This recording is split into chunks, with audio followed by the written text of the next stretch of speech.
peuvent présenter des risques liés à l'utilisation d'un véhicule. Il existe 3 niveaux d'alerte. Le niveau 1, indiqué par ce symbole, précise qu'il est fortement recommandé de lire la notice du médicament avant d'entreprendre de conduire.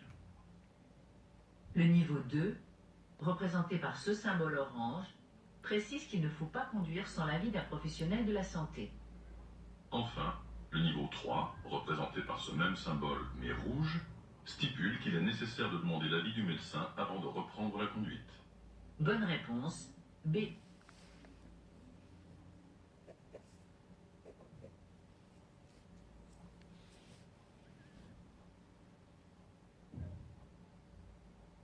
Pour faire des économies de carburant, il faut adopter une conduite souple.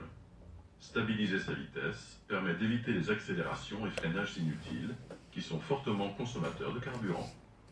Il faut également changer de rapport de vitesse à bas régime moteur. En effet, plus le régime moteur est élevé, plus la consommation de carburant est importante.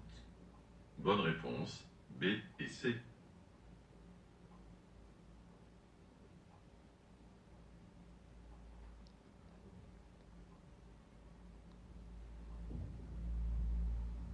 Les avertisseurs de radar sont des dispositifs interdits.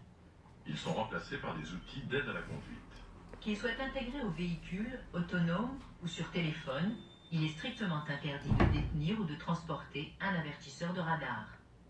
Dans le cas contraire, le conducteur en infraction encourt une amende, une suspension du permis de conduire, la confiscation de l'appareil ou du véhicule s'il y est intégré, et une perte de 6 points du permis de conduire.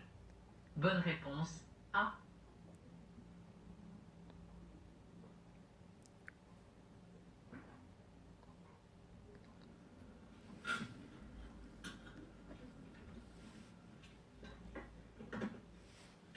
Le conducteur est préoccupé.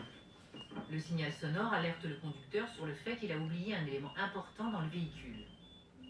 Il faut dans un premier temps observer le tableau de bord pour s'assurer que les feux ne sont pas restés allumés. Le tableau de bord n'indique aucun voyant de feu. Ce n'est pas le problème signalé. Le conducteur a oublié ses clés sur le contact. Laisser ses clés en évidence est très tentant pour les voleurs. Bonne réponse, A.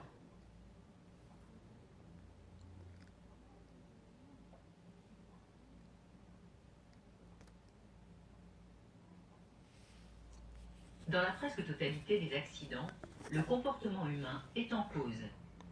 C'est l'homme qui doit respecter les règles du code de la route. Refuser de conduire fatigué, sous l'emprise de substances illicites, etc. Dans 95% des accidents, le comportement humain est en cause. L'homme peut éviter l'accident, mais il doit savoir et vouloir le faire.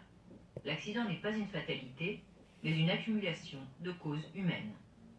Bonne réponse, B et C.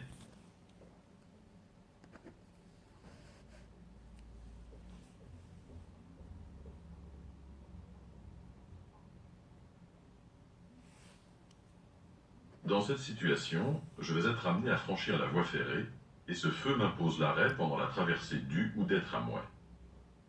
Un autre tramway peut arriver en sens inverse. Je repartirai uniquement lorsque le feu sera éteint